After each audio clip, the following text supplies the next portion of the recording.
تو یہ مطلب ہے آیت کا. باقی دھوکے سے تو بہت کچھ ہو سکتا ہے. اچھا بھلا نیک آدمی کی بیوی فراڈ نکل آئی, اچھی بھلی نیک عورت کا شوہر فراڈی نکل آیا, یہ تو دنیا میں ہو رہا ہے. اس لیے شادی سے پہلے سوچ سمجھ کے شادی کرنی چاہیے. کیا حاملہ عورت کو درگاہ پر لے جا سکتے ہیں؟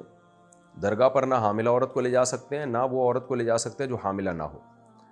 کسی بزرگ کی قبر پہ صرف اس نیت سے جا سکتے ہیں کہ ہم بزرگ کے لیے دعا مانگیں گے کہ اللہ ان کے درجات بلند کرے, ان سے کوئی کوتاہیاں ہوئی ہیں تو اللہ مغفرت کرے, بس. تو اور جو آج کل درگاہوں پر جو ہو رہا ہے وہ تو اس نیت سے جاتے ہی نہیں ہیں. وہ تو وہاں جا کے یہ سمجھتے ہیں ہماری مشکلات حل ہو جائیں گی, ہماری بگڑیاں جو ہیں وہ بن جائیں گی, اور ہماری کشتی پار لگ جائے گی, اور جن چڑیل بھوت اتر جائیں گے, اور یہ ہو جائے گا وہ ہو جائے گا, اور میلے ٹھیلے لگے ہوئے ہوتے ہیں وہاں پہ. تو ایسے صورت میں تو جانا جائز ہے ہی نہیں. تو نہ حاملہ عورت کو نہ غیر حاملہ عورت کو. اور جو لوگ درگاہوں پہ جاتے ہیں, میں یقین سے بتا دوں کہ ان پہ جن چڑیل بھوت آتے ہیں, یہ ذہن میں رکھنا. یہ جن چڑیل بھوت آتے ہی ان لوگوں پہ, جنات کو پتہ ہوتا ہے میں اس کو شیطان کو پتہ ہوتا ہے جنات کو کہ میں اس کو تنگ کروں گا, یہ درگاہ پہ جائے گا. تو جب آپ درگاہ پہ جاتے ہو تو شیطان تھوڑی دیر کے لیے آپ سے دور ہو جاتا ہے. آپ سمجھتے ہو درگاہ پہ جانے سے جنات کا اثرات ختم ہو گئے. بھائی آئے اس لیے تھے کہ شیطان کو پتا تھا یہ کمبخت وہاں جائے گا, بدعتیں کرے گا وہاں جا کے, تو تھوڑے دنوں میں پھر شیطان دوبارہ آ جاتا ہے. پھر آپ درگاہ پہ جاتے ہو, ٹھیک ہو جاتے ہو. تو اس کا علاج یہ نہیں ہے کہ درگاہ پہ جاؤ, اس کا علاج یہ کہ شیطان کو مایوس کر دو, بھائی تو جتنا بھی مجھے تنگ کرے گا میں جاؤں گا ہی نہیں, ایسی کی تیسی. تھوڑے دنوں میں شیطان خود ہی مارکیٹ سے شارٹ ہو جائے گا. ابھی دیکھو نا, ایک فیملی میرا بیان سنتی تھی, ان پہ جن چڑیل بھوت آ رہے تھے, وہ بیچارے علاج کر کر کے تھک گئے. تعویذ کبھی فلیتا, کبھی پلیتا, کبھی یہ عمل, کبھی وہ عمل, کبھی فلانا عامل, کبھی ڈمکانا عامل, کبھی فلانے بزرگ. تو میرا بیان انہوں نے سنا کہ بھائی جنات بھگانے کا سب سے بہترین طریقہ ہے کہ بھگانے کا علاج چھوڑ دو, اور یہ تعویذ گنڈے اٹھا کے سائڈ پہ رکھ دو, اور اللہ سے بول دو کہ اللہ میں مر جاؤں گا مگر میں یہ چڑیل بھوت بھگانے والے عاملوں کے پاس نہیں جاؤں گا. میں مجھے موت قبول ہے, یہ بیماری میں مطمئن ہوں. اور یہ 100% کانفیڈنس کے ساتھ ایسا ہو, ایسا لچک نہ ہو کہ ٹرائی کر کے دیکھتے ہیں. نا ٹرائی نہیں کرنا بھائی, مر بھی گئے جن چڑیل بھوت جتنے بھی آئے, نہیں جانا ایسی کی تیسی. تو ان لوگوں نے میرے مشورے پر عمل کیا. اب تنگ آ گئے تھے بیچارے علاج کرا کے, تو مشورے پر عمل کیا. سارے تعویذ اٹھا کے نا, جتنے بھی گھر میں تھے سارے اٹھا کے کہیں دفن کر دیے.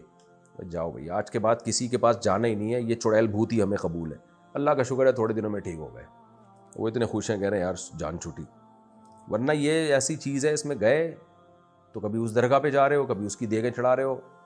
میں آپ کے سامنے بیٹھا ہوا ہوں الحمدللہ, بڑی بات نہیں کرتا, اللہ کے فضل سے میں ایک بات کہہ رہا ہوں. میں کہتا ہوں یہ عامل لوگ چڑیل بھوت ذرا لائیں نا ہمارے پاس بھی یار 2-4.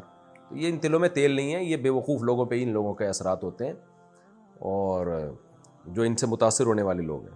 اس کا علاج یہ ہے کہ ان سے تعلق ہی ختم کر دو. اور زیادہ اچھا علاج چاہتے ہو کہ امیون سسٹم آپ کا بہت ہی پاورفل ہو جائے جنات کے خلاف, تو ان عاملوں کو برا بلا بھی کہا کرو صبح شام, اور جا کے چیلنج بھی کرو ایسی کی تیسی تو کچھ کر کے دکھا یار.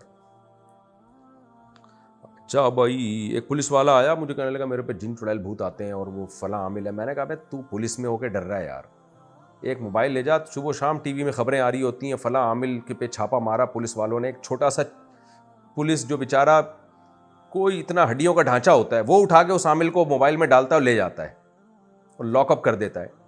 وہ عامل اس کا کچھ نہیں کر سکتا جو بڑی بڑی باتیں کر رہا تھا. تو یہ پتہ نہیں کیا ہو گیا, پولیس والوں کو بھی اب عاملوں سے ڈرنے لگے ہیں. بھائی تم کیوں ڈر رہے ہو, تم تو پولیس میں ہو یار. ہم جب کسی سے ڈرتے ہیں تو پولیس کا حوالہ دیتے ہیں کہ پولیس کو بلاؤں گا, اور آپ ہی عاملوں سے ڈرنا شروع کر دو. تو جس عامل سے پولیس کو ڈر لگے نا, یہ عامل میرے اوپر یہ کر رہا ہے, پولیس والوں کو چاہیے موبائل اٹھائے, اس کو لے جائے 2-4 الٹا لٹکا کے اس کی دونوں تشریفوں پہ 2-4 چترول لگائے گا, سارے اثرات خود بخود ختم ہو جائیں گے انشاءاللہ. دائیں بائیں دونوں تشریفوں پہ لگنا چاہیے, ایک بھی تشریف خالی نہ رہے. ٹوٹل 2 ہی تشریفیں ہیں, ورنہ جتنی تشریفیں ہیں نا میں سب پہ چترول لگانے کا آرڈر دیتا. اچھا میرے بھائی فائق, اچھا کسی نے پوچھا ہے اگر فجر کی نماز اشراق سے پہلے پڑھ لیں تو کیا فجر قضا ہوگی یا نہیں؟ فجر قضا ہو جائے گی بھائی, سورج کا کنارہ نکلتے ہی فجر قضا ہو جاتی ہے, اس سے پہلے پڑھنا لازم ہے. فائق احمد UAE سے, اگر سفر کے دوران نماز قضا ہو جائے تو بعد میں اس کی قضا قصر پڑھیں گے یا پوری قصر پڑھیں گے, پوری نہیں پڑھیں گے؟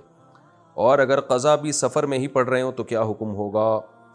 اگر مقام کی نماز قضا ہو گئی اور وہ قضا آپ سفر میں پڑھ رہے ہیں تو پوری پڑھنی پڑے گی آپ کو, اور سفر کی نماز اگر قضا ہو گئی اور آپ مقام پہ پڑھ رہے ہیں تو سفر والی پڑھنی پڑے گی.